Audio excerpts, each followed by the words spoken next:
your recipes daily. இன்னைக்கு நம்ம ஹோட்டல்களில் செய்கிற மாதிரி நல்ல கம வாசனையோட நல்ல சுவையான டிஃபன் சாம்பார் எப்படி செய்யறதுன்னு பார்க்க போகிறோம்.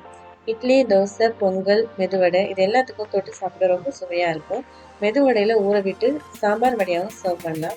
இப்போ நாம் இந்த டிஃபன் சாம்பார் செய்யறதுக்கு முதல்ல ஒரு ப்ரெஷர் குக்கரில் 1/2 கப் துவரம்பருப்பு சேர்த்துக்கலாம்.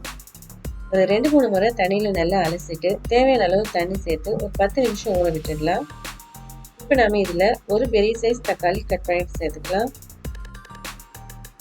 ஒரு மீடியம் சைஸ் வெங்காயம் கட் பண்ணிட்டு சேர்த்துக்கோங்க. உங்கள் காரத்துக்கு தகுந்த மாதிரி பச்சை மிளகாய் சேர்த்துக்கோங்க. நான் இப்போ 3 பச்சை மிளகாய் சேர்த்துருக்கேன்.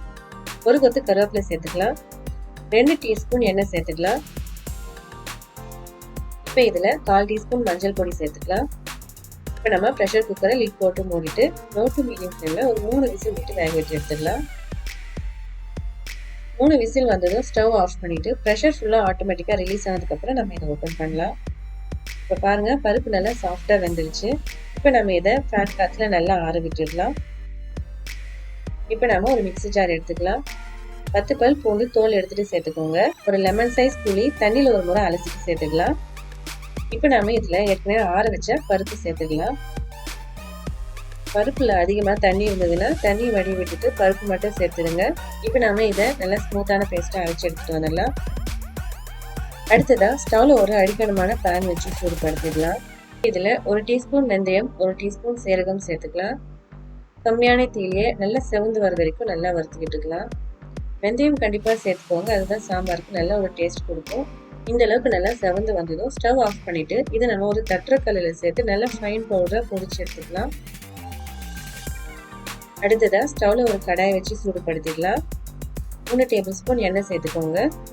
எண்ணெய் நல்லா சூடானதும் ஒரு பிஞ்ச் வெந்தயம் சேர்த்துக்கலாம். இப்போ இதில் 1 டீஸ்பூன் கடுகு, 1/2 டீஸ்பூன் சீரகம் சேர்த்துக்கலாம். கடுகு நல்லா வெடிக்க ஆரம்பிச்சதும் இதில் நம்ம ஒரு 15 சின்ன வெங்காயம் சேர்த்துக்கலாம். இப்போ இதில் ஒரு 7-8 குண்டு மிளகாய் சேர்த்துக்கலாம். இப்போ இந்த சின்ன வெங்காயம் நல்லா சாஃப்ட் ஆகிற வரைக்கும் நல்லா வதக்கி விட்டுடலாம். சாம்பாருக்கு சின்ன வெங்காயம் சேர்த்து வதக்கினா டேஸ்ட் நல்லாயிருக்கும். உங்ககிட்ட சின்ன வெங்காயம் இல்லைன்னா பெரிய வெங்காயம், ஒரு பெரிய சைஸ் வெங்காயம் கட் பண்ணிட்டு சேர்த்துக்கலாம். வெங்காயம் நல்லா சாஃப்டாக வதங்கி வந்ததும் இதில் நம்ம 2 கொத்து கருவேப்பிலை சேர்த்துக்கலாம். இதை எண்ணெயிலே நல்லா வதக்கி விட்டுடலாம். இதில் 1/4 டீஸ்பூன் மஞ்சள் தூள் சேர்த்துக்கலாம். 1/2 டீஸ்பூன் பெருங்காய பொடி, 2 டீஸ்பூன் சாம்பார் பொடி சேர்த்துக்கலாம். கம்மியான தீயிலே ஒரு 30-40 செகண்ட் எண்ணெயிலே நல்லா வதக்கி விட்டுடலாம்.